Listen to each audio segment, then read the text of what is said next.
안녕하세요. 참으로 많은 사연에 공감하고 울고 웃고 하는 평범한 50대 주부입니다. 저도 제 이야기를 한번 써보면 어떨까 해요. 남들이 손가락질 할 수도 있지만 18살 어린 나이에 첫사랑과 눈이 맞아 철없이 미래를 약속하였죠. 그때 당시 첫사랑의 약속이 얼마나 믿음직스럽던지 그렇게 저는 19살에 임신을 하게 되었죠. 임신을 하게 된 순간 하늘이 무너지는 것 같았습니다. 너무 어린 나이기도 했고 철없을적 불장난 한 번으로 임신이 된 것이죠. 하지만 차마 아이를 외면할 수는 없더군요.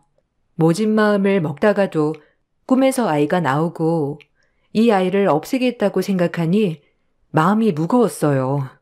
뱃속에 아기는 죄가 없었으니까요. 결국 전 부모님에게 저희 임신 사실을 밝힐 수밖에 없었어요. 아이를 낳고 싶었거든요. 부모님은 저의 임신 사실을 알자마자 길길이 날뛰셨습니다. 평화롭던 저희 집은 저 하나 때문에 집안이 풍비박산 났죠. 어려서부터 영특하고 부모님의 기대에 충족되게 공부를 곧잘 했었던 저는 부모님의 희망찬 가슴에 대못을 박았죠. 그래도 그때는 저의 첫사랑과 함께라면 행복한 나날들이 펼쳐질 거라고 생각하며 꿋꿋이 이겨냈어요. 아직까지 배가 나오진 않았기 때문에 학교에는 비밀로 하고 학교를 다녔죠. 내가 널 어떻게 키웠는데 네가 이렇게 나한테 뒤통수를 쳐? 말 좀 해봐 이거사. 네가 어떻게 이럴 수 있어? 엄마 어찌 살라고? 아니 참나. 기껏 학교 보내놨더니 딴짓이나 하고 돌아다니고 당장 나가. 너 같은 딸 필요 없으니 이 집에서 나가란 말이야. 아빠, 엄마 죄송해요. 하지만 아기 꼭 낳고 싶어요. 제발 한 번만 봐주세요. 이렇게 빌게요. 제발요, 네?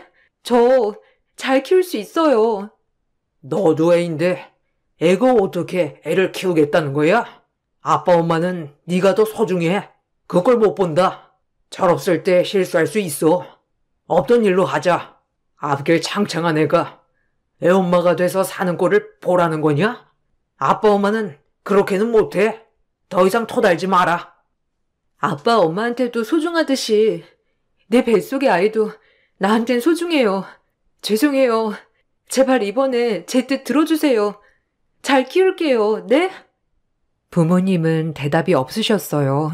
앞날이 구말리같이 창창한 딸이 19살에 아이를 낳고 산다고 하니 기가 막힐 노릇이었죠. 지금 제가 아이를 낳아 키워보니 부모님 심정이 어떠셨을지 이제서야 헤아려집니다. 엄마는 저를 끌고 병원에 가서 아이를 당장 지우자며 재촉하셨고 그런 저는 도망을 칠 수밖에 없었어요. 그렇게 도망을 가서 남자친구에게 얘기를 했습니다. 그렇게 믿고 사랑했지만 남자친구는 저의 임신 사실을 알고 난 후 많이 당황했죠. 처음엔 놀랐을 거라 생각하고 합리화했어요. 하지만 그것은 저의 헛된 희망이었습니다. 그렇게 사랑한다고 말하던 남자친구는 언제 그랬냐는 듯이 태도가 돌변했으니까요. 뭐? 임신? 확실한 거야? 아니, 제대로 확인해 봤어? 갑자기, 진짜 어떡하지? 부모님한테도 말씀드렸어? 엄마 아빠는 알고 계셔. 당장 그놈 데려오라고 난리지. 너도 빨리 부모님한테 말씀드리는 게 나을 것 같은데, 안 그래? 뭐? 안 돼. 우리 엄마 아빠 알면 나 죽어 진짜. 우리 아빠가 얼마나 엄한데. 일단 좀 생각해보자. 어떻게 해야 하는지. 언제까지 숨길 거야? 난 이 애 낳을 거야. 그리고 마음먹었어. 너랑 나랑 힘을 합치면 누구보다 좋은 부모로 살 수 있어. 난 지금 아빠가 되고 싶지 않아. 그땐 내 실수였어. 그러니까 다시 생각해보자. 아니, 일단 생각할 시간을 좀 갖자. 아이가 무슨 죄야? 너랑 나랑 저질렀으면 책임을 져야지, 안 그래? 좋게 생각해. 우리 아이잖아, 어? 너만 믿고 있을게. 제 기대와는 달리 남자친구는 오히려 실은 내색이었어요. 그때 당시 너무나도 사랑했지만 저런 모습을 보는 게 마음이 아팠죠. 하지만 아이는 포기할 수 없었기에 저도 완강하게 밀어붙였어요. 꼭 양가 부모님들한테 말씀드리고 합법적으로 낳고 싶었거든요. 남자친구는 조금만 기다려달라고 했지만 돌아오는 대답은 미안하다였죠. 절망스러웠어요. 하루가 다르게 배는 불러오는데 대책이 없었으니까요. 저희 집에서는 절대 낳는 것은 안 된다고 길길이 날뛰시고 믿었던 남자친구마저 저에게 힘이 되어주지 않았어요. 저 혼자 아이를 지켜야 했습니다. 실수는 했지만 책임을 지고 싶었어요. 그리고 차마 이렇게 뱃속에 있는 아이를 지울 순 없었으니까요. 아무래도 안 될 것 같아. 말하려고 몇 번이나 용기 내봤는데 진짜 아닌 것 같아. 미안한데 우리 이 아이는 지우자. 뭐? 고작 할 말이 그거야? 아이가 무슨 죄야? 너랑 나랑 잘못한 일을 왜 아이가 책임져야 해? 너 정말 너무한다. 생각 좀 해봐. 너 대학 안 갈 거야? 나중에 대학 가서 졸업하고 그때 애 낳아도 되잖아. 지금은 아닌 것 같아. 우리 아빠 엄마 나에 대한 기대가 얼마나 크신데 이렇게 실망시켜드릴 순 없어. 미안해.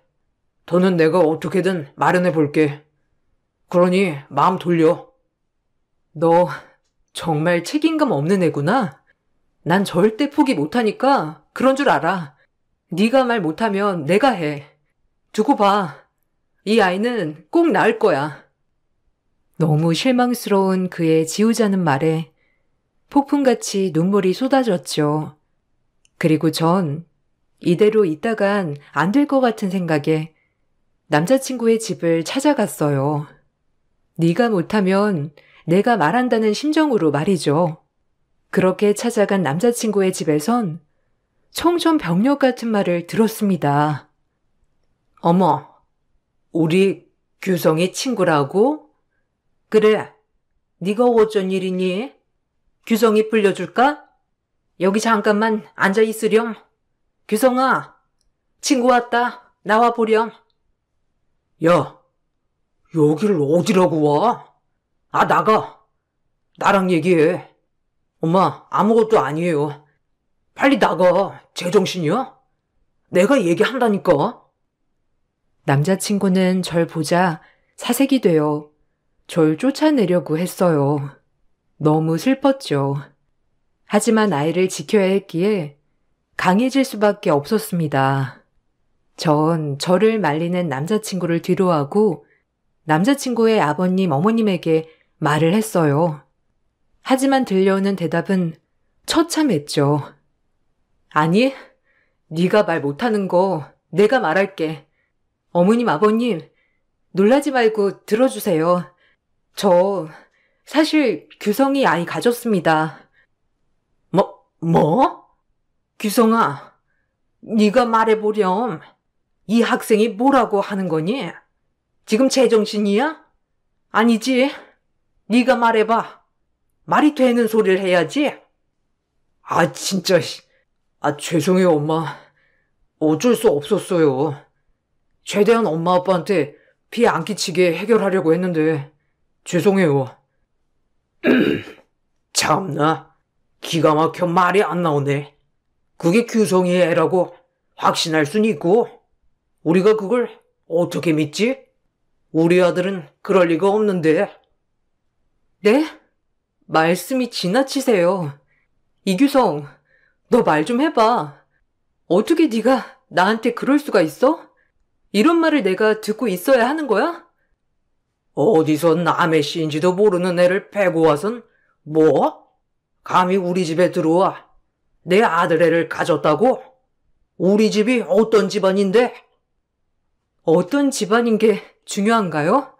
팩트는 규성이 아이를 가졌고 이야기를 해야 할 것 같아서 온 건데 어떻게 그렇게 말씀하실 수 있어요? 우리 집안이 대대로 의사 가문이다. 규성이도 곧 의대에 진학할 거고 우리 아들 발목 잡지 마라. 아이는 지워라. 돈은 대주마. 그렇게는 못해요. 어떻게 그러실 수 있어요? 이규성, 너도 진짜 비겁하다. 이 애가 네 애가 아니야? 네 입으로 말해봐.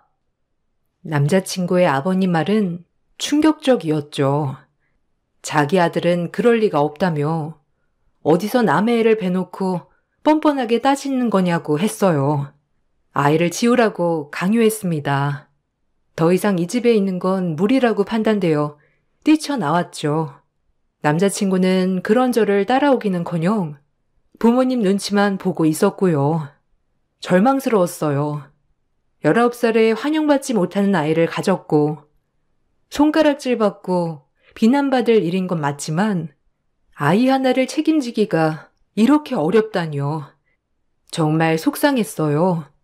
남자친구의 집을 나와 터덜터덜 걷다 집 앞에 도착하여 한참을 울었어요. 문득 뒤에 인기척이나 뒤돌아보니 조용히 저희 아빠가 저를 쳐다보고 계셨어요. 아빠의 얼굴을 보자마자 얼마나 눈물이 흐르던지 죄송한 마음과 무서운 마음이 공존하여 아이처럼 엉엉 울어버렸습니다. 아빠는 그런 저를 안아주셨어요. 너를 낳고 얼마나 기쁘던지. 아마 그날은 내 인생에서 최고로 기쁜 날이었다. 오늘이 최고로 마음 아픈 날이고 남자친구네는 뭐라고 하니? 얘기는 했니? 아마 그 집 부모들도 받아들이기 쉽진 않을 거야. 꼭 아이를 낳아야겠니? 그럼 당장 졸업은? 남자친구네 집에서도 반대해요. 아이는 꼭 낳고 싶어. 내가 책임져야지, 안 그래요? 안 그럼 너무 불쌍하잖아. 네 눈에서는 지금 눈물이 나지? 아빠 눈에서는 지금 피눈물이 난다. 너도 네 애 낳아봐. 어떤 기분인지 잘 알 거야. 추우니까 들어와. 아빠의 피눈물 한마디에 와락 무너졌어요. 세상에서 이런 불효가 어디 있을까요? 하지만 저도 저를 어찌할 순 없었고요. 그리고 남자친구의 집에서 반대를 한다고 하자 아빠는 표정이 많이 어두워지셨어요.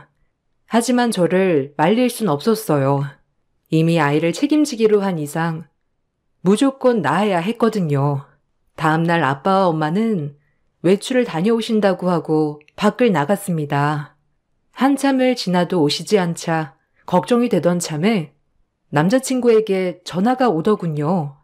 남자친구의 입에서 나온 말은 가히 충격적이었어요. 혜미야, 여기 너희 엄마 아빠 와 계셔. 우리 집에. 얼른 와서 말려봐. 어? 아, 나도 진짜 모르겠다 이제. 하여튼 빨리 와. 무슨 소리야? 우리 아빠 엄마가 너희 집을 어떻게 알고 지금 오신 거야? 금방 갈게. 우리 아빠 엄마 좀 상처 안 받게 도와줘. 남자친구의 말에 헐레벌떡 남자친구의 집에 찾아갔어요. 그곳엔 고개를 숙이며 부탁을 하고 계신 아빠 엄마가 계셨어요. 그 모습을 보자 눈물이 앞을 가렸습니다. 평생을 남한테 아쉬운 소리 없이 살아가는 우리 엄마 아빠가 남한테, 그것도 저 때문에 고개를 숙이다니요. 그 자리에서 철버덕 주저앉아 엉엉 울어버렸죠. 하지만 남자친구 부모님의 반응이 더 대박이었어요. 제가 면목이 없네요. 이렇게 된 거 아드님과 저희 딸아이 아이 낳고 행복하게 살게 도와주면 어떨까요? 네? 미쳤어요? 우리 아들은 이제 의대에 들어가서 앞날이 창창한데 어디 앞날을 망치려 들어? 그리고 그 애가 우리 아들 애라는 게 확실해요? 그렇게는 못합니다.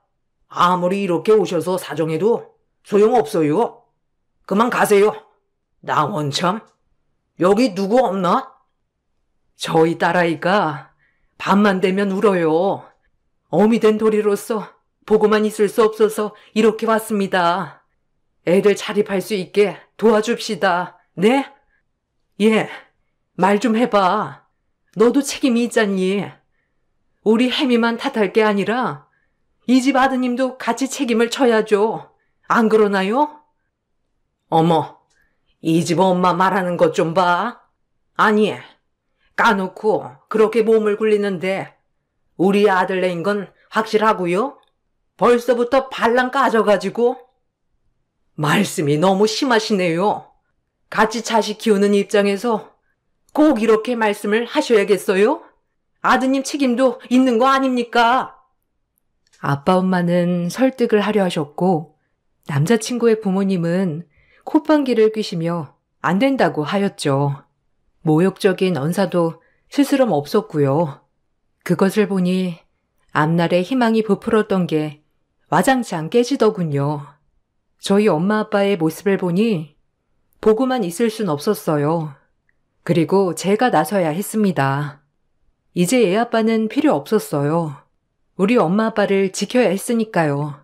눈물이 앞을 가렸죠. 엄마, 아빠, 가자. 여기서 이럴 필요 없어.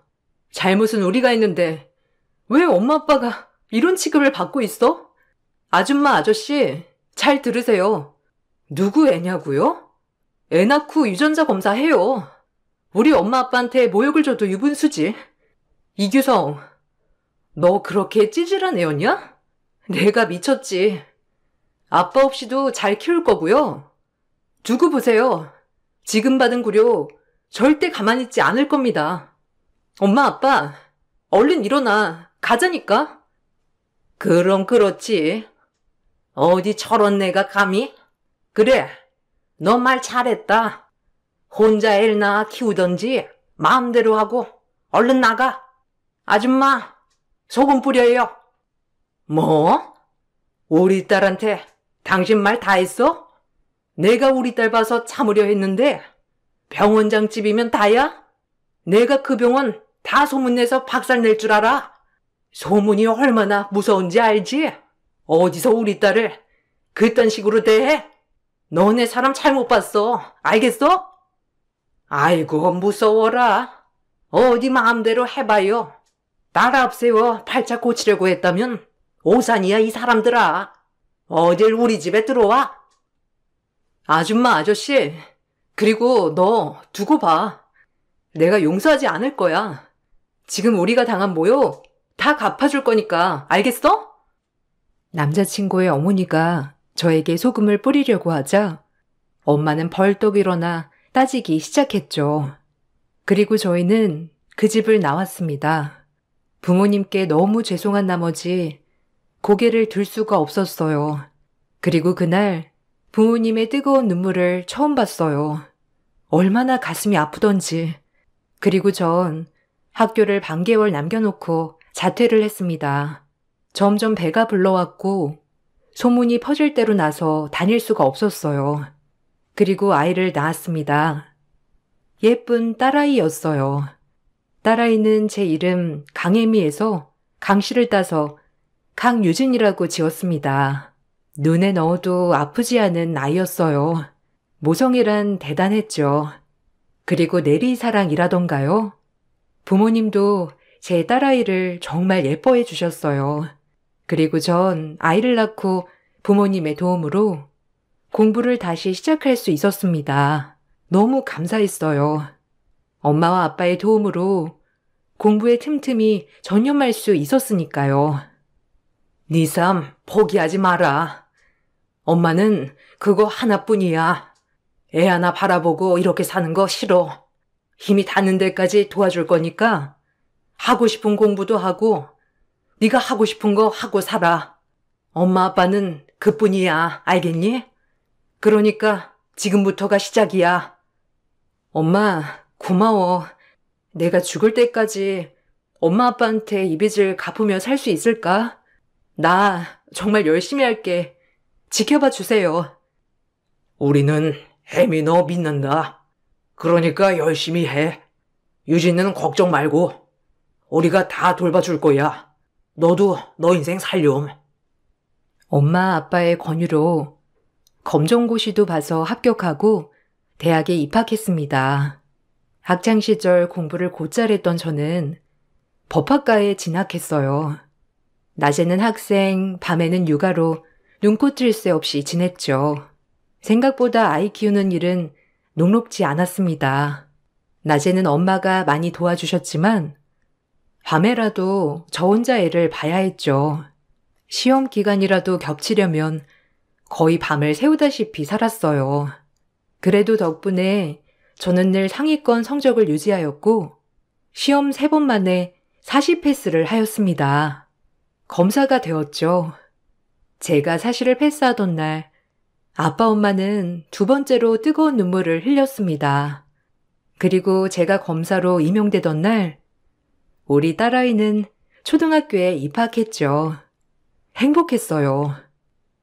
우리 혜미가 검사가 되다니 정말 수고 많았다, 혜미야. 엄마는 이제 여한이 없어.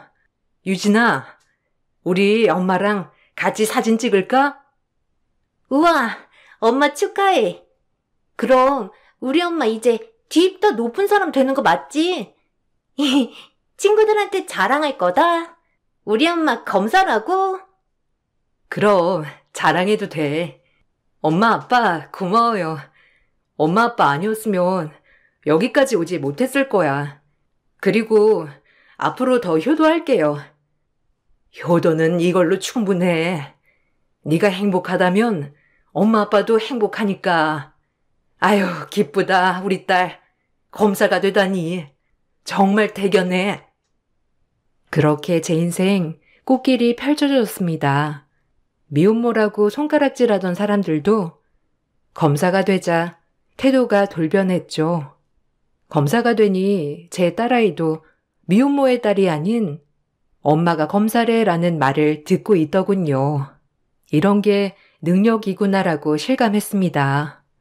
중간중간 아이 아빠에게 당했던 배신, 그 집의 분노가 치밀어 올랐지만 언젠간 꼭 대갚아주리라 생각하며 지냈어요. 그런 마음가짐 덕분에 이 자리까지 올 수 있었던 거죠. 전 그렇게 살아갔습니다. 아이는 아빠가 없었지만 할아버지 할머니의 사랑을 받고 제가 아낌없이 사랑을 준 덕분에 한부모 가정에 태어난 것이 믿기지 않을 만큼 밝게 자라주었어요. 그리고 저는 검사로 10년 재직을 하고 변호사의 길을 걷게 되었죠. 과거가 어둡다고는 상상도 못할 만큼 성공하였어요. 누구나 아는 대형 로펌의 변호사, 그리고 착하고 예쁘고 똑똑하게 자라주는 딸, 남부러울 거 없었죠. 열심히 일만 했습니다.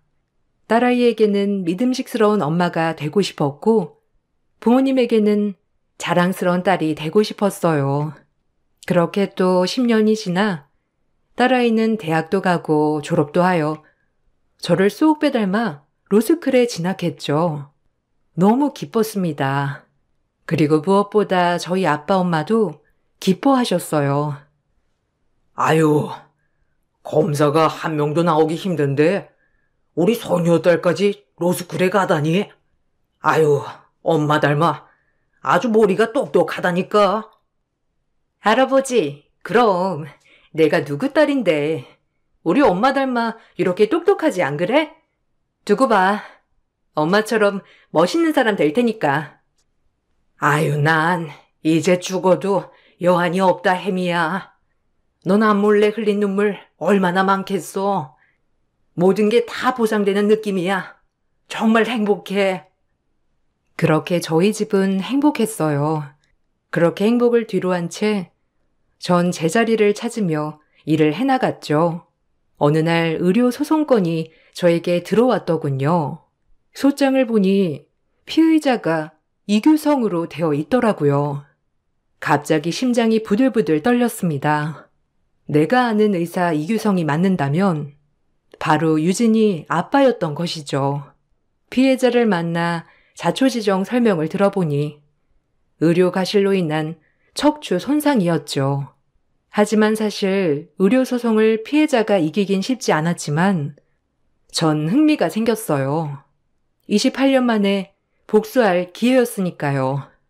소송 준비를 해보니 아주 엉망이었습니다. 병원 자금 세탁에 비리에 대리 수술에 이건 뭐 불법 천지였죠. 일단 저는 의료가실에 초점을 두고 파내기 시작했어요. 그리고 코피 터지도록 열심히 준비했습니다. 워낙 허점에 명백한 의료가실이었기에 소송이 수월했어요. 그쪽에서도 만만치 않은 상대 변호사를 선임했지만 법조계 28년 된 베테랑인 절 이기긴 쉽지 않았으니까요. 그렇게 피의자를 마주하는 순간 절 보고 많이 놀란 눈치였습니다. 그 남자는 한눈에 봐도 욕심이 많이 찬 모습. 하지만 19살 이목구비는 그대로 가지고 있었죠. 한눈에 봐도 알아볼 수 있더군요. 그 역시도 절 한눈에 알아봤고요. 전 통쾌했어요. 아니, 어떻게 네가 여기를? 아니, 피해자 변호사가 너야? 네가 변호사가 된 거야? 말도 안 돼. 기막혀. 뭐가 말이 안 돼? 왜? 어디서 거지같이 살고 있을 줄 알았니? 거지 같은 건 너야. 지금 너 이게 뭐니? 형편없네 아주. 일부러 이 사건 맡은 거야? 혹시 날 계속 염탐하고 있었어? 유감이다 정말. 어디 가서 얘기 좀 하자. 묻고 싶은 말이 많아. 너랑 나랑 할 얘기가 남았나? 무슨 얘기? 넌 그냥 여기서 이제 면허 정지가 된다는 거야. 아님 취소려나? 두고 봐. 너 꼴랑 의사로 해먹는 지금 그 짓 못하게 해줄게. 그리고 착각하지 마. 내가 널 왜 염탐하겠니? 뭐가 아쉬워서? 착각도 자유라더니. 나이가 먹더니 머리가 어떻게 된 거 아니야? 기대해. 내가 어떻게 싸우는지. 이번에 피해가기 어려울 거야. 그동안은 돈만 주면 다 해결됐겠지? 이번엔 어림없어. 너희 집 3대째 의사 가문이라고 너네 엄마가 그렇게 복로와 노래 부르더니 별거 아니다 정말. 뭐? 네가 나를 따라다니지 않고서야 어떻게 변호사가 돼? 너 그때 애 낳고 그냥 자칫 감춘 거 아니었어? 근데 여길... 저의 말에 그는 말이 없었죠. 생각이 많아진 듯 보였습니다. 얼마나 통쾌하던지 아주 고소했어요. 그리고 변호사를 하기 잘했다고 생각했죠. 그리고 계속 소송을 이어가던 중 알면 알수록 웃기더군요. 척추 손상 사례가 너무 많더라고요. 병원을 파내기 시작했습니다. 아이의 친아빠는 수술을 의료인이 아닌 자에게도 시킨 대리수술 사례도 있었고요. 정말 악질이었죠.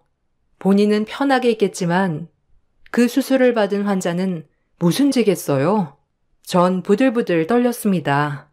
마음속엔 정의감이 불타올랐죠. 너희 집 싹 다 엮어 다신 수술실 못 들어가게 해주마라는 생각으로 제 영혼을 갈아 넣었어요. 그리고 소송을 계속 준비해 나갔습니다. 결론은 대리수술 의료가실이 인정돼 아이 아빠는 면허가 취소되었죠. 통쾌했네요. 피해자에게 연신 감사하다는 인사를 받고 퇴장하려는데 아이 아빠가 절 붙잡더군요. 무슨 얘기를 하나 드러나 보자 해서 따라갔습니다. 역시는 역시였지만요.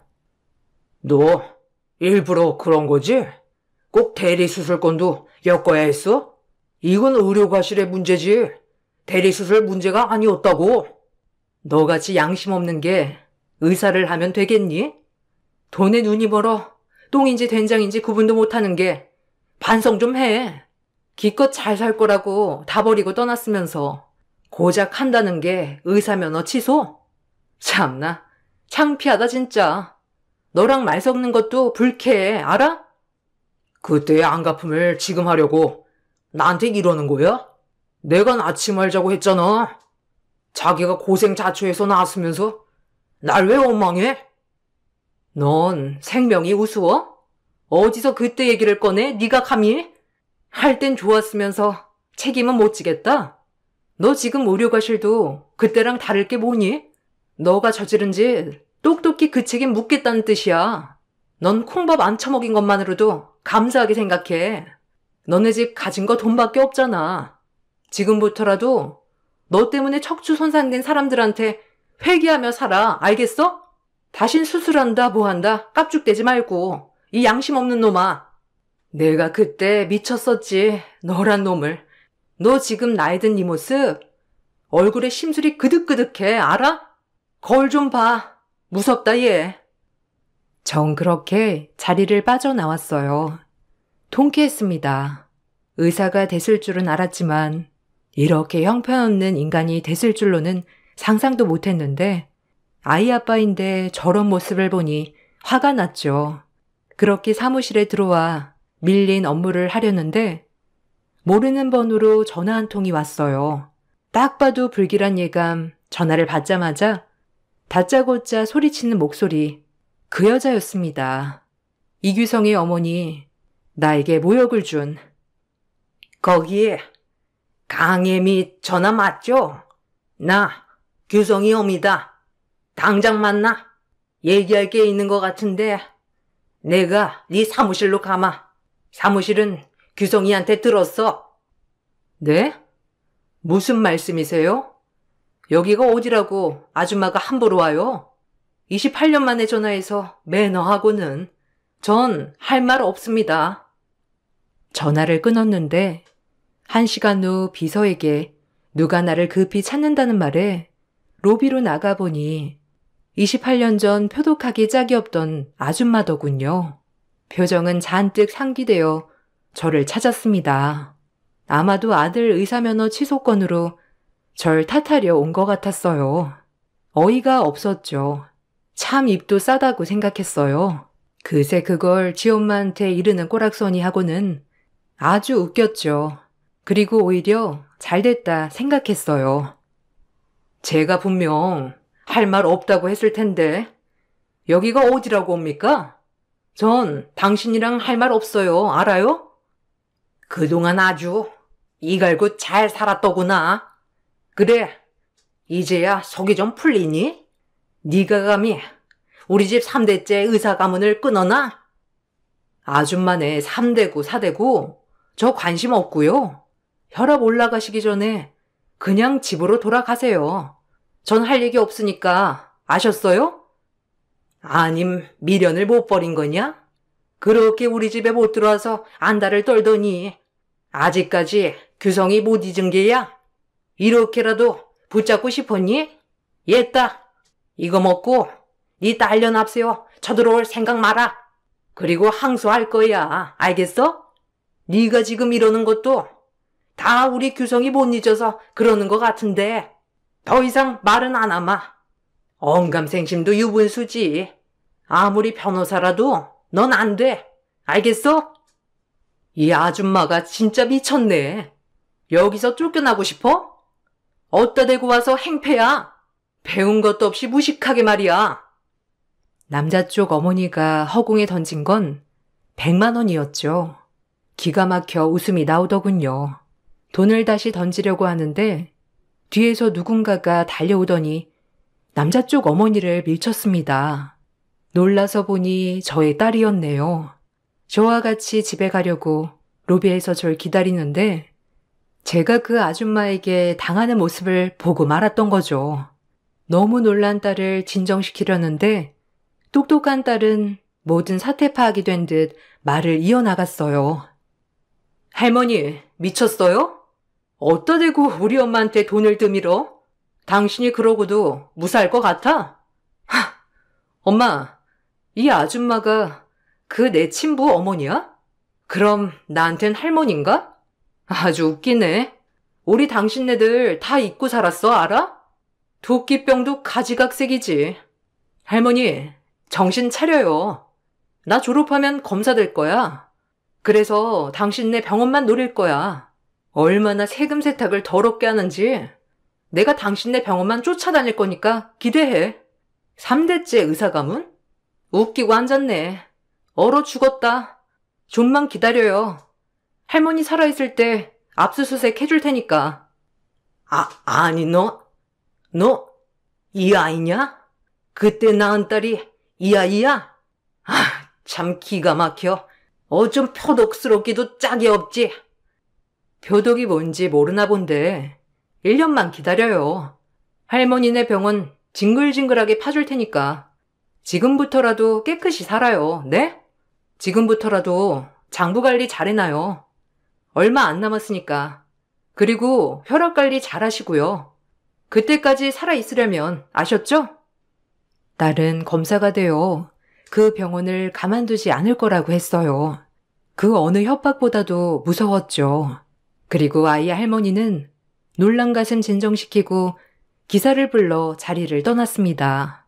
어찌나 딸에게 미안하던지 이런 모습 보여서 창피하기도 했고요. 참았던 눈물이 났어요. 미안하다, 유진아. 이런 모습 보여서 너희 아빠 참 좋은 사람이라고 내가 그렇게 귀에 박히게 말해줬는데 놀랐지? 아니, 알고 있었어. 이미 엄마가 나 19살에 낳았는데 이미 그것도 예상 못했을까봐? 고마워. 엄마 결정하기 쉽지 않았을 텐데 난 엄마 덕분에 이 자리에 있는 거나 마찬가지잖아. 그리고 꼭 검사될 거야. 내가 저 집 부숴버릴 거야. 그러니까 지켜봐, 엄마. 그런 말 하면 못 써. 넌 고운 생각만 하고 고운 말만 써. 알겠지? 엄마는 그래도 네가 이렇게 잘 자라줘서 너무 행복해. 그거면 됐어. 할머니, 할아버지 건강하시고 너 이렇게 밝고 착하고 진짜 지금이 제일 행복하다 아주. 그러니까 좋은 생각만 해. 그렇게 그날 일이 해프닝처럼 지나갔고 아이 아빠는 항소를 했지만 패했어요. 그리고 벌금을 때려 맞았죠. 그리고 아이 할머니에게 무슨 소리를 들었는지 모르겠지만 저에게 한번 딸아이를 만나게 해달라고 하더군요. 저는 단칼에 거절했어요. 이제 와서 딸을 찾다니 어이가 없었죠. 그로부터 딸아이는 우수한 성적으로 검사가 되었습니다. 검사가 된 후 저와 마찬가지로 워커홀릭이 되더군요. 자랑스러웠어요. 그리고 딸이 저에게 말했습니다. 아주 멋있게 말이죠. 제가 봐도 정말 잘 키웠더라고요. 엄마, 나 내일 한국병원에 압수수색 가. 내가 말한 거 지켰지? 이제 엄마는 두고만 봐. 내가 어떻게 하나. 엄마 피눈물 났던 거 내가 다 보상해줄게. 그러니까 발 뻗고 주무세요. 아셨죠? 나 키워줘서 너무 고맙고 그때 나 포기하지 않아서 고마워요. 엄마가 없었으면 이 세상에 없었겠지? 항상 고맙고 사랑해. 그리고 지켜봐줘. 엄마처럼 멋진 검사가 될게. 딸은 그렇게 멋있는 검사의 길로 걸어갔습니다. 아이 아빠는 저에게 전화로 지금 너네가 우리 집안을 말아먹는다고 고래고래 소리를 질렀지만 뭐 어쩔 수 없었죠. 비리로 키워온 병원, 벌은 당연히 받아야죠. 안 그런가요? 전 그리고 일을 그만두고 쉬고 있어요. 한평생 딸한테 일하는 모습만 보여줬는데 이제는 일하는 딸을 집에서 뒷바라지하는 엄마로 살고 있죠. 젊어서 뭐가 그렇게 바빴는지 한 번도 제대로 챙겨준 적이 없었거든요. 낳기만 했지 이제서야 제대로 챙겨주고 있답니다. 처음으로 일이 아닌 엄마의 노릇을 하려고 하니 이것도 재밌더라고요. 매일 아침 일어나서 밥도 차려주고 도시락도 싸주고 심심하면 여기 올라온 사연도 듣고 말이죠. 그때로 돌아간다고 해도 저는 제 딸을 낳아 예쁘게 키울 것 같아요. 제 인생의 최고의 보물, 그리고 무엇보다 바꿀 수 없는 내 소중한 목숨 같은 우리 딸이 옆에 있어 든든한 인생이랍니다. 저의 사연이 재밌으셨나요? 이렇게 제 이야기는 잘 해본 적이 없어서 쑥스럽네요. 읽어주셔서 감사합니다. 안녕하세요. 작은 가게를 운영하고 있는 40대 여성입니다. 얼마 전 세상에서 가장 존경하고 사랑하는 사람을 떠나보냈어요. 그동안 힘들고 마음 아픈 일들이 정말 많았지만 누구보다 의지했던 사람이 있었기에 견딜 수 있었거든요. 그분이 떠나시고 나니 그 어떤 힘들었던 일보다 더욱 마음이 아픕니다. 그래도 저에게 세상을 꿋꿋하게 견뎌 살아야 하는 이유를 알려주셨기에 이렇게 열심히 살아내고 있어요. 그분은 바로 저의 시어머니이신데요. 어떻게 보면 세상에서 제일 어려운 관계이기도 하지만 저는 정말 특별한 시어머니를 만났던 것 같아요. 제 이야기를 여러분들에게 전해드리려고요. 전 무척이나 가난한 집에서 태어나 성인이 될 때까지 쉴 틈 없이 일을 하고 살았어요. 부모님은 능력이 없으셨고 몸도 좋지 않으셔서 제가 성인이 되고 다 돌아가셨죠. 주변에 친인척도 없고 항상 아르바이트를 하느라 바쁘게 사니 친구들도 별로 없었는데요. 그러던 중 직장 거래처 직원이었던 남편을 만나 사랑을 하게 되었어요. 누구보다 춥고 시렸던 제 마음에 남편은 따뜻한 위로가 되어 주었답니다. 저와는 다르게 밝고 활발했고 사람들과도 잘 어울리는 사람이 남편이었어요. 남편은 저에게 든든한 기둥이 되어주고 싶다고 했고 그렇게 결혼을 결심하게 되었죠. 그런데 처음 결혼할 때 시모의 반대가 무척이나 심했는데 가난하고 친정도 없었기에 시모의 입장에서는 못마땅할 수 있겠다 생각은 했지만 너무나도 반대를 하셔서 서운한 마음도 있었죠. 계속해 설득하고 나서 결혼까지 무사히 하게 되었는데 나중에 시모의 마음을 알게 되었어요. 지원아, 내가 결혼하기 전에 너무 반대해서 조금 서운했지? 사실 내가 결혼을 반대한 이유는 우리 영수가 아직 철이 없어서 그랬어. 결혼하기 전에 영수한테 들어보니 지원이 네가 어릴 적부터 고생도 많이 하고 홀로 꿋꿋하게 살아온 것 같더라고. 너무 장하고 기특했어. 어린 나이에 얼마나 힘들었을까 싶었고. 그런데 결혼 생활은 말이야. 그런 아픔들이 독이 될 때가 있어. 다투게 될 때면 그게 흠으로 보이기도 하지. 영수가 그걸 다 오로지 인정할 수 있을까 생각하니 난 확신이 안 들더라고. 네가 부족해서가 아니라 우리 아들이 아직은 부족한 것 같아서 반대한 거야. 어머님, 저는 제가 마음에 들지 않으셔서 그런 거라 생각했어요. 솔직히 말하면 영수 씨는 직장도 좋은데 어머님 능력도 있으시고 잘 사시니 저는 눈에 차지 않으실 거라 생각했거든요.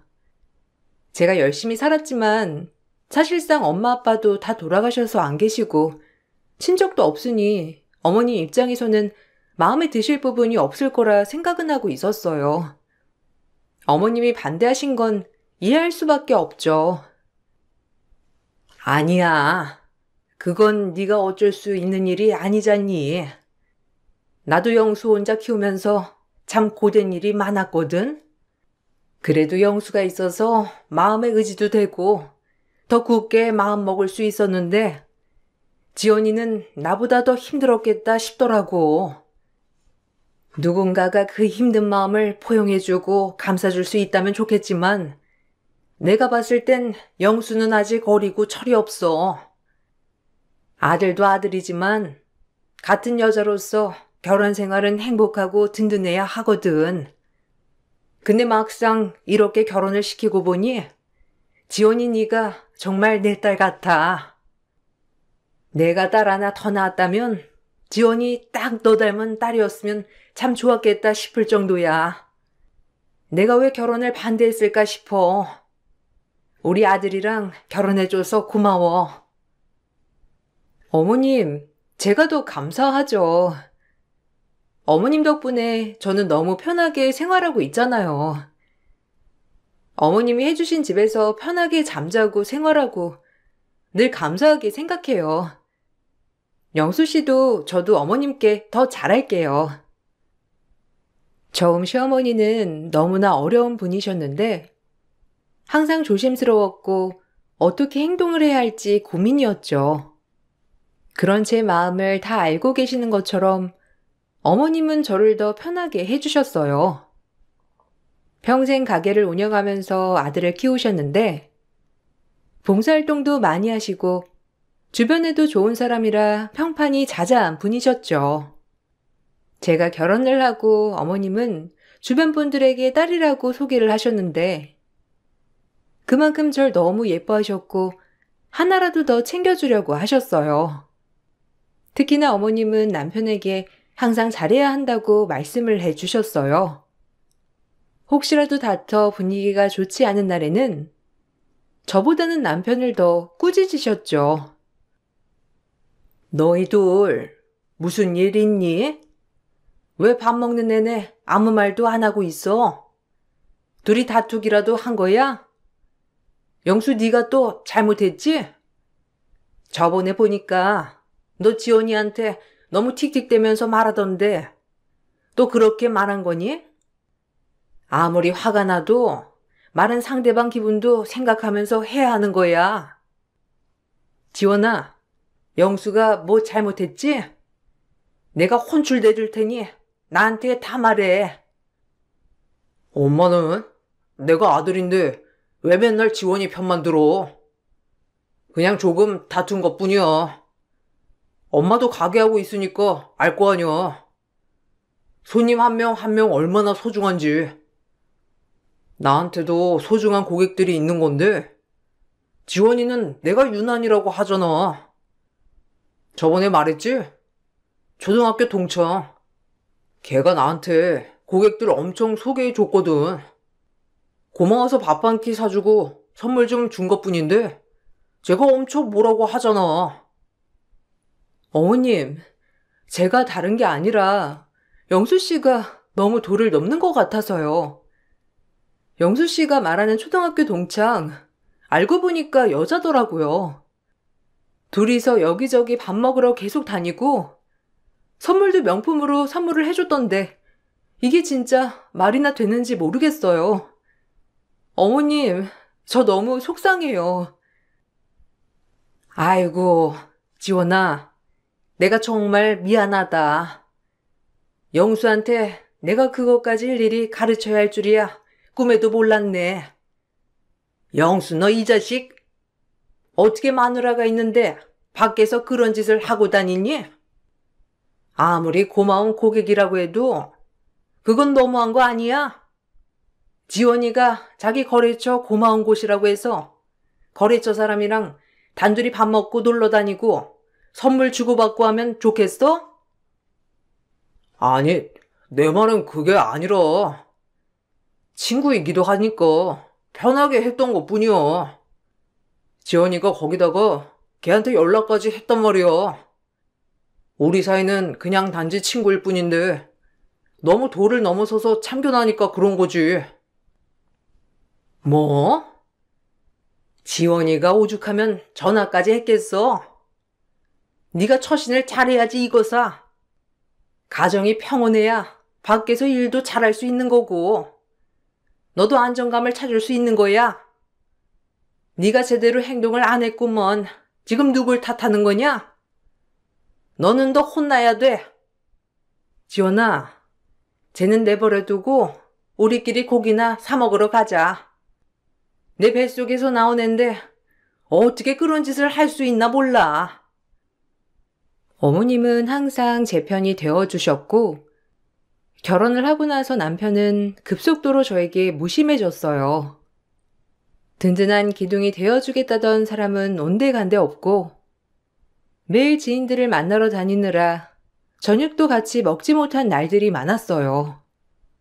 대신 절 챙겨줬던 건 어머님이셨어요. 시간이 흘러 남편과 사이가 좋아지면서 임신을 하게 되었는데 초기 유산이 됐어요.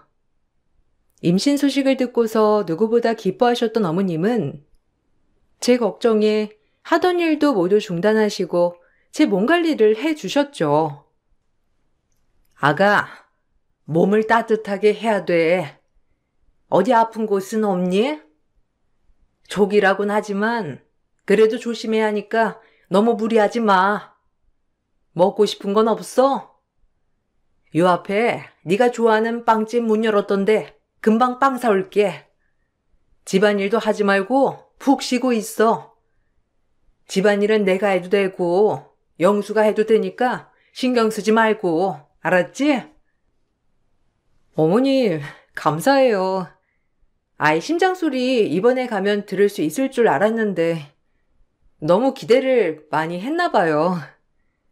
제가 나이도 있고 그래서 자연임신은 조금 어려울 수 있겠다는 생각은 했었는데 이렇게 덜컥 되고 나니 마음속으론 너무 기뻤나 봐요.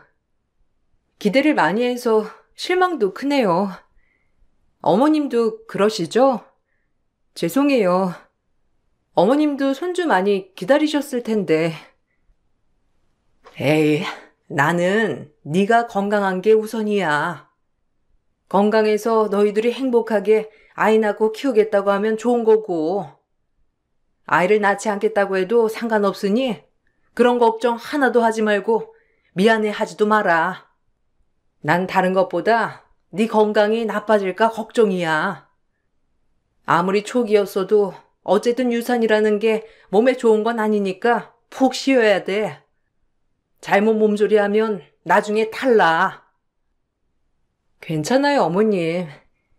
의사 선생님도 하루 푹 좀 쉬고 일상생활해도 괜찮다고 하셨어요. 저도 지금 당장 불편한 곳은 없어요. 어머님한테 죄송해서 어떻게 해요? 집안일도 싹 해주시고 어머님 일도 있으신데 저 때문에 다 취소하셨잖아요. 날이 아픈데 탱자탱자 놀러가는 엄마가 어디 있어? 네가 아프면 나도 마음이 아파. 건강하게 잘 쉬고 마음도 잘 살피고 지원이니가 임신했다고 했을 때 그 어떤 날보다 기뻐하면서 말했던 게 눈에 아른거리네. 그렇게 좋아했는데 네 마음은 오죽하겠니? 내 걱정 하나도 하지 말고 네 몸만 생각해. 어머님과의 사이는 시간이 지날수록 더욱 애틋하고 깊어졌는데 어머님은 정말로 딸처럼 절 생각해 주셨죠. 항상 집에 찾아갔을 때도 제가 손 하나 까딱 안 하게 어머님이 미리 싹 다 준비를 해두셨고 철마다 저를 위해서 옷이며 신발이며 가방이며 사라고 용돈까지 매번 챙겨주셨어요. 살면서 친한 친구조차 없었던 저에겐 어머님이 친구고 엄마였죠. 그렇지만 유산 후 남편과 사이는 점점 멀어졌어요. 유산을 하고 나서부터였는지 제 몸 상태는 나빠지게 되었고 결국 다니던 회사를 그만두게 되었어요. 그렇게 한 달을 쉬었을 무렵부터 남편은 저에게 막말을 퍼부었죠. 너 일 안 할 거야? 아무리 그래도 이제 한 달 쉬었으면 취업할 곳 알아보고 그래야 하는 거 아니야? 너만 몸 아프냐? 나도 몸 죽게 아파. 몸 여기저기 안 아픈 곳이 없는데 밖에서 열심히 일하고 있잖아. 근데 너는 솔직히 임신 초기에 유산한 건데 무슨 출산한 것처럼 쉬고 있어?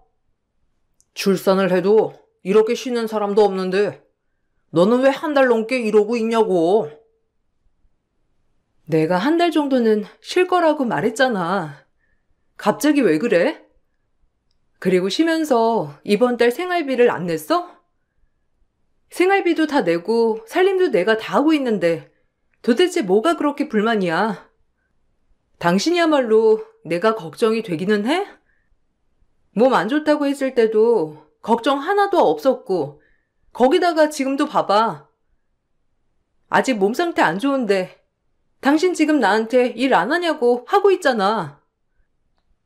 그럼 내가 뭐라고 안 하게 생겼어? 내가 아는 여자애들은 애 둘셋 낳고도 한 달 만에 다시 복직하고 그러더라. 어떻게 너는 귀하게 자란 것도 아니면서 그렇게 몸 상태가 별로냐? 아니면 나한테 들러붙으려고 지금부터 쇼하는 거야?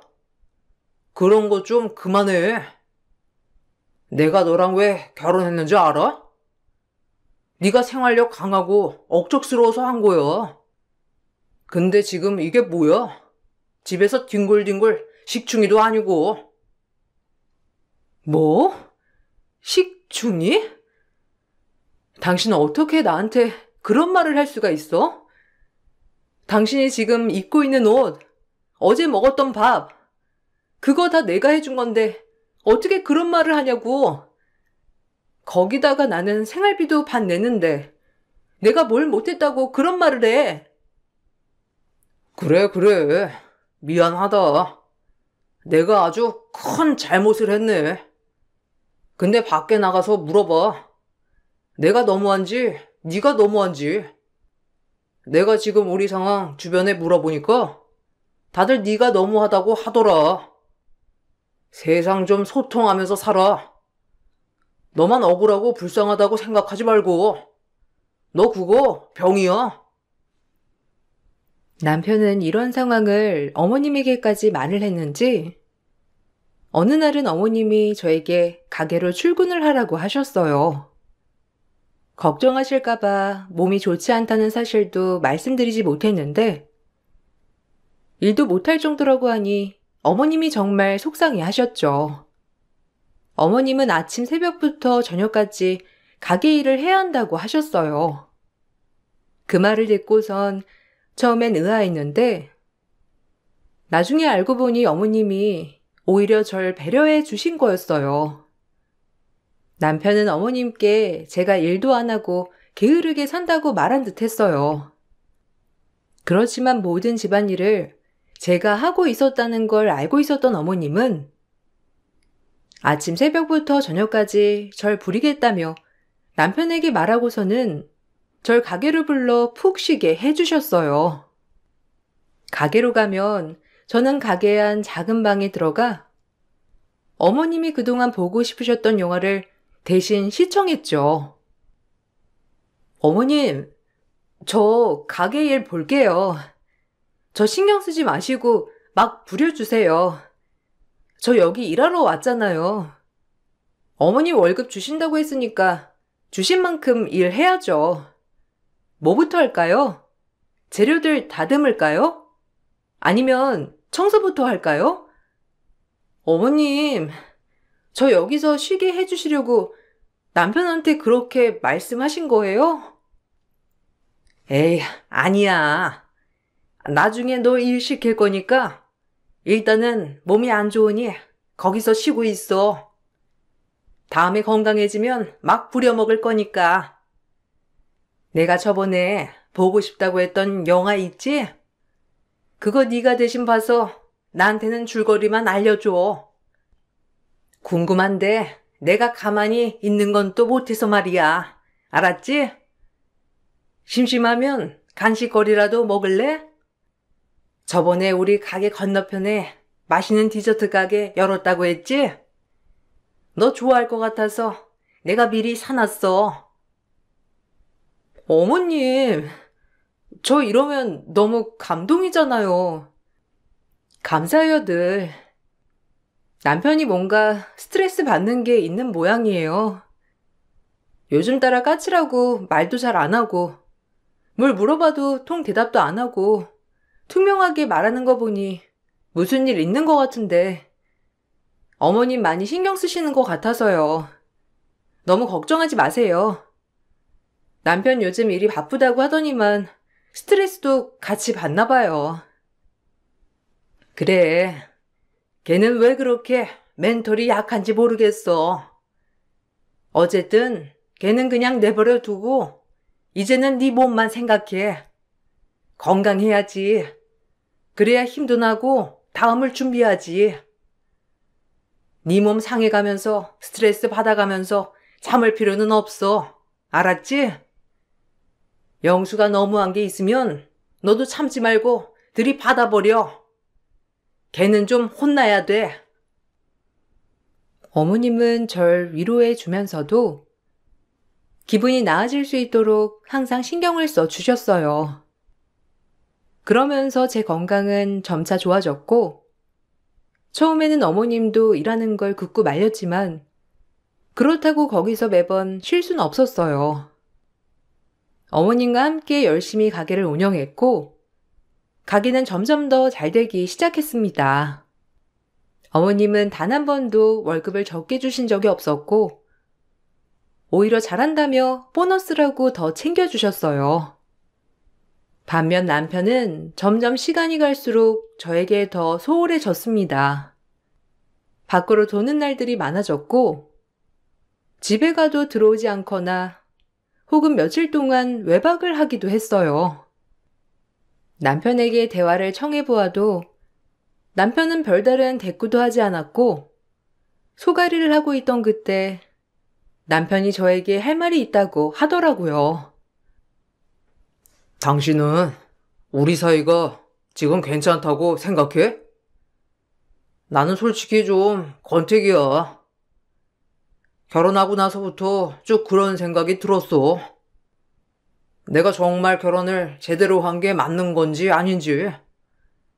당신이랑 결혼을 하면 행복하고 좋을 거라고 생각을 했는데 생각보다 결혼을 하고 나서 행복하지가 않았어.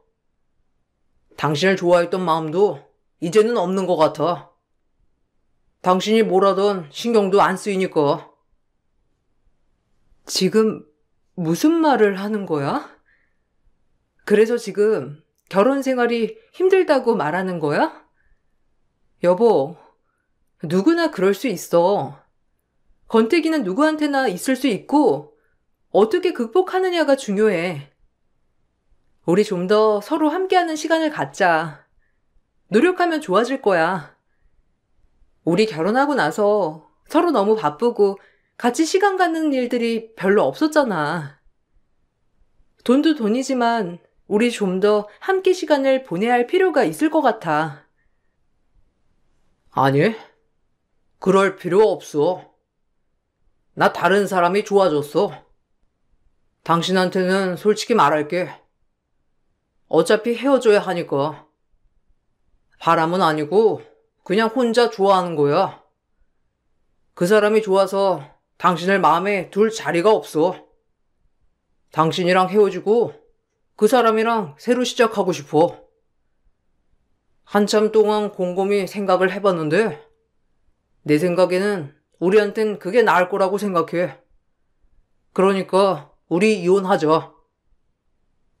이혼하자고? 지금 당신 제정신이야?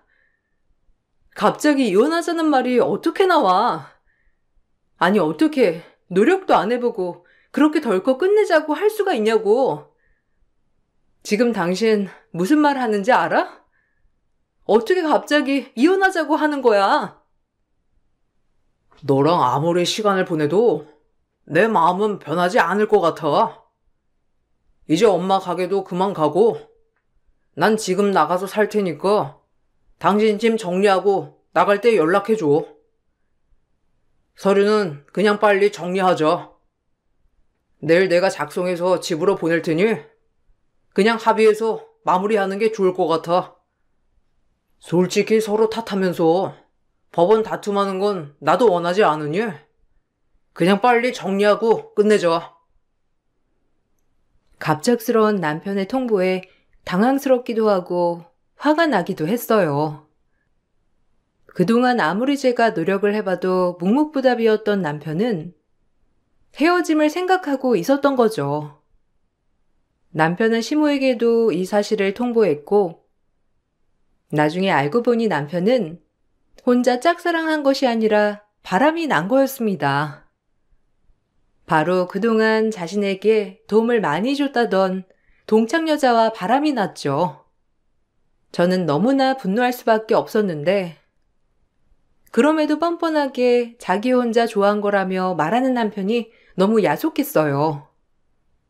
소가리만 하고 있던 그때 집에 있던 저를 찾아와 준 사람은 시어머니였어요. 아가, 밥은 좀 먹니? 내가 너한테 입이 10개라도 할 말이 없구나. 자식을 내가 잘못 키운 탓이야. 모두 날 탓하렴. 염치 없게 네 앞에 이렇게 나서는 거 안 된다는 거 알지만 네가 너무 걱정돼서 말이야. 밥은 좀 먹고 있는 거야?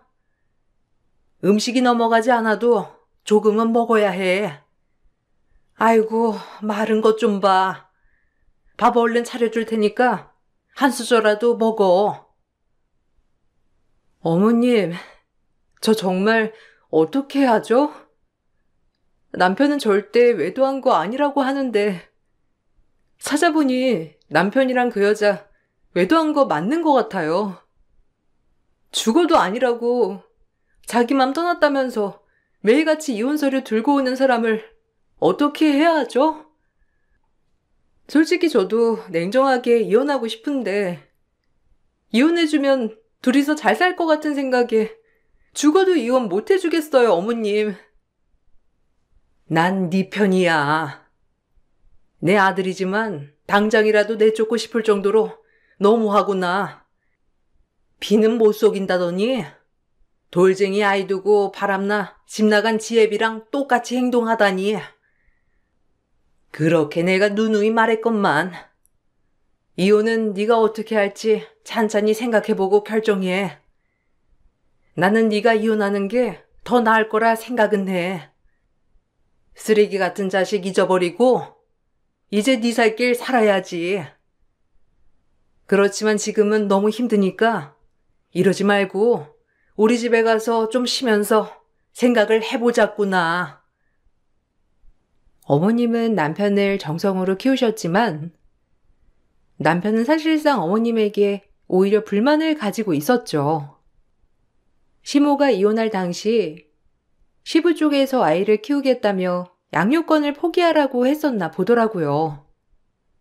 그런데 그게 시부가 키우는 게 아니라 시부 쪽 가족 중에서 아이가 없는 집에 보내겠다고 하는 거였는데 시모는 절대 반대를 했고 끝까지 아이를 지켰었거든요. 남편은 그 집에라도 갔으면 멀쩡한 양부모가 있는 집에서 컸을 거라며 생각을 하고 살았기 때문에 시모가 아무리 잘해줬어도 불만이 많았던 상황이었어요. 여기에 시부와 마찬가지로 바람까지 피웠다고 하니 시모는 아들에게도 정이 떨어졌다고 하셨어요. 그렇게 전 시모의 집으로 들어가게 되었고 당분간 함께 생활을 하며 몸을 추스리기로 했어요. 남편은 시모 재산을 노리고 수작 부리는 거라며 저를 비난했지만 전 꿋꿋이 견뎌냈습니다. 몸과 마음이 어느 정도 나아질 때쯤 불행은 다시 시작됐는데 바로 시모가 췌장암에 걸리셨어요. 내가 큰 벌을 받나 보다. 아들 잘못 키워 너한테 그렇게 지울 수 없는 상처를 주니 이렇게 벌을 받나 봐. 미안하다, 지원아. 널 보면 내가 혼자 아들 키우며 아등바등 살았던 시절이 생각났어. 그때 정말 하루에 수십 번 포기할까 싶었거든.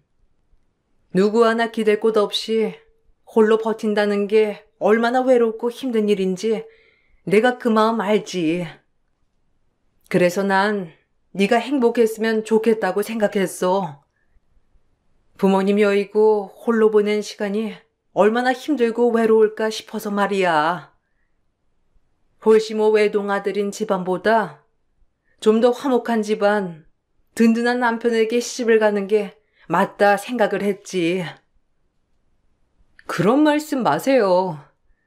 저 누구보다 행복하게 지내고 있어요. 어머님 만나서 정말 제 친엄마처럼 행복하고 사랑도 느끼고요. 솔직히 어떤 시어머니가 어머님처럼 며느리한테 잘해주시겠어요. 어머님은 제 두 번째 엄마예요. 제가 더 죄송하죠. 어머님 몸이 이렇게 안 좋으셨는데 제 생각만 하고. 어머님 좀 더 힘내셔서 치료도 받으시고 노력해봐요. 아니다. 이제 얼마 안 남은 시간 그동안 하고 싶은 거 참았던 거 이참에 다 해보련다. 내가 다른 건 모르겠지만 널 며느리로 맞이한 건 제일 잘한 일 같구나. 늘 나를 존중해주고 생각해줘서 고마웠어. 내 뱃속에서 나온 자식도 날 이해하지 못했는데 넌 항상 날 존경해 줬잖니. 고맙다. 그리고 미안해. 어머님은 3개월 시한부를 받으셨고 그동안 보고 싶었던 영화도 마음껏 보시고 저와 이곳저곳 여행도 많이 다녔어요. 컨디션이 좋지 않은 날도 많았지만 어머님은 어떻게든 버티시려고 노력하셨죠. 시모의 채장한 판정에도 불구하고 남편은 어머님을 챙기지 않았어요. 3개월 정도 남았다는 걸 듣고서는 오히려 보험 든 게 뭐가 있냐는 물음만 있었죠. 그러던 중 시모의 병환이 심해져 호스피스로 들어가게 되면서 전 바로 남편에게 연락을 했죠. 어머님, 상태가 많이 안 좋으셔. 아직 2달밖에 안 됐는데 시간이 별로 안 남은 것 같아. 당신 더 늦기 전에 어머님 자주 찾아뵈. 아무리 무심한 아들이라고 해도 어머님 이제 얼마 시간이 남지 않으셨는데 나중에 후회하지 말고. 그건 내가 알아서 해. 네가 참견할 바가 아니야. 그나저나 이혼은 왜 안 해주는 거냐? 너 아직도 나 사랑하냐? 너도 참 불쌍하다 진짜. 태어나서 사랑 한번 제대로 안 받아봐서 그런가? 싫다는 사람 왜 바지가랑이 자꾸 늘어지고 있어? 얼른 이혼 도장이나 찍어. 나 너랑 살 생각 없다니까. 그리고 엄마 수명이 이제 다 한 거지 뭐. 돌아가시면 연락해. 지금 그게 말이라고 해? 어머님 유일한 가족이 당신인데 지금 제정신이냐고. 당신 정말 너무한다. 어머님 혼자 얼마나 힘들게 당신 키웠는데 어떻게 당신은 그렇게 철없이 생각할 수가 있어? 지금 당신이 그렇게 살 수 있는 거 다 어머님 덕분이라는 거 몰라? 네가 내 삶을 어떻게 아냐? 그래, 고생하면서 나 키웠지. 근데 엄마 고생한 걸 내가 알아야 하는 이유가 뭔데? 애초에 잘 사는 아빠 집으로 보냈으면 그렇게 개고생하면서 키울 필요도 없었을 거고. 나도 아빠 없이 자란 자식 소리 들을 필요도 없지 않나? 너야말로 피 한 방울 안 섞인 남의 집에서 쇼하지 말고 얼른 그 집에서 나와. 결국 어머님은 3개월도 채 채우지도 못하시고 돌아가시게 되었고 돌아가시기 전 제 손을 꼭 붙들며 손등을 토닥토닥 해주셨는데 그 모습이 잊혀지지 않아요. 그래도 그동안 힘들어 하셨던 것에 비하면 평온하게 눈을 감으셔서 한편으론 다행이다 생각을 했고 바로 남편에게 연락을 해보니 전화를 받지 않더라고요. 남편 없이 장례를 치를 수 없어 계속해 연락을 하니 몇 시간이 더 지나고 나서야 연락이 닿았죠. 당신 지금 어디야? 어머님 돌아가셨어. 그렇게 전화를 했는데 어떻게 한 번을 안 받아? 제발 좀 전화 빨리 받아. 어머님 호스피스 들어간 거 알고 있었잖아. 어쨌든 장례 치러야 하니까 얼른 와. 장례식장이랑 다 준비해 놓았으니까 당신만 오면 돼. 나 지금 못 가. 그러게, 미리 돌아가실 것 같으면 연락하라고 했잖아. 나 하와이로 3박 4일 여행 갈 거니까 장례 당신이 알아서 잘 치르고 나중에 엄마 어디다 모셨는지만 나한테 말해줘. 뭐? 이 쓰레기 같은 놈아. 지금 그게 말이라고 해? 네 엄마가 돌아가셨다고. 여행 같은 소리 하네. 당장 와. 뭐 하는 짓이야 정말? 사람이라면 끝까지 도리는 해야지. 엄마가 아픈데도 한 번 집으로 온 적도 없고 병원 한 번 찾아가 본 적도 없는 놈이 장례식까지 안 와? 너 있잖아. 엄마가 너 엄청 좋아하니까 네가 장례 치러줘도 좋아할 거야. 그리고 요즘 장례식이 얼마나 중요하다고 나보고 꼭 참석을 하래. 죽은 사람보다 산 사람이 더 중하지. 너라도 엄마 잘 보내드리고 나중에 갔다 와서 이혼 도장 좀 찍자. 금수반도 못한 남편의 태도에 전 경악을 금치 못했습니다. 그렇게 어머님을 보내드리고 난 후 전 어머님의 애정이 담긴 가게를 물려받아 운영하게 되었어요. 열심히 가게를 운영하면서 어머님의 빈자리를 채우려고 노력했죠. 그러던 중 가게로 남편과 상간녀가 찾아왔습니다. 너 지금 여기서 뭐하냐? 여기 우리 엄마 가게거든? 네가 뭔데 여기서 장사를 하고 있어. 이제 여기 내 거니까 당장 꺼져. 아니 피도 안 섞인 애가 갑자기 딸 행세를 하고 있어. 어처구니가 없네 정말. 오늘은 장사 그만하고 그리고 이혼 도장 찍으라니까 왜 자꾸 안 찍어? 꼴에 자존심은 있나 봐. 생각보다 여기 좀 구석이긴 한데. 리모델링하면 되겠다. 그렇지 자기야? 여기 내 샵 차리면 진짜 좋을 것 같지 않아? 다른 것보다 여기다 차리면 딱일 것 같은데. 자기가 다 해줄 거지? 내가 열심히 일해서 자기한테 다 줄게. 지랄을 한다. 지랄을 해. 야, 너희들 여기 어디라고 찾아오니? 아, 금수만도 못한 자식들이라서 염치가 없구나. 그렇지? 여기 어머님 남기신 유서야. 그렇게 기대하는 유산 거기 다 써져 있으니까 잘 보고. 이혼 도장은 안 찍어. 내가 소송할 거거든. 남편은 부랴부랴 어머님이 남기신 유서를 확인했어요. 유서를 보고선 남편은 상간녀의 뺨을 사정없이 내려쳤습니다. 어머님은 상간녀가 자신을 찾아왔던 날을 하나부터 열까지 다 기록하셨고 가게 안 CCTV 영상도 모두 저장해 두셨죠. 그동안 남편이 자기 혼자 짝사랑이라며 이혼을 말했을 때 외도에 대한 증거를 찾지 못했는데 그때 상간녀가 어처구니 없이 시모를 찾아와 사실을 말하면서 그동안 두 사람이 오래전부터 외도를 했던 증거를 확보할 수 있었어요. 시모는 돌아가시면서 제가 이혼 청구하며 위자료도 받을 수 있도록 그 영상과 자료들을 모두 남겨두셨습니다. 거기다가 돌아가시기 전에 이미 상가명이며 모든 재산의 명의를 제 앞으로 돌려놓으셨죠. 유산이 아닌 명의를 이전한 것이니 남편에게 남을 건 하나도 없었어요. 전 남편과 상간녀 모두에게 위자료를 청구했고 위자료를 받아 이혼을 했습니다. 남편은 그나마 집을 분할하면서 받은 돈도 저에게 위자료를 주면서 모두 탕진하게 되었어요. 빈털터리가 된 남편은 상간녀에게도 버림을 받은 것 같더라고요. 여보, 오늘 당신 가게에 가도 될까? 당신이 끓여준 된장찌개가 너무 먹고 싶네.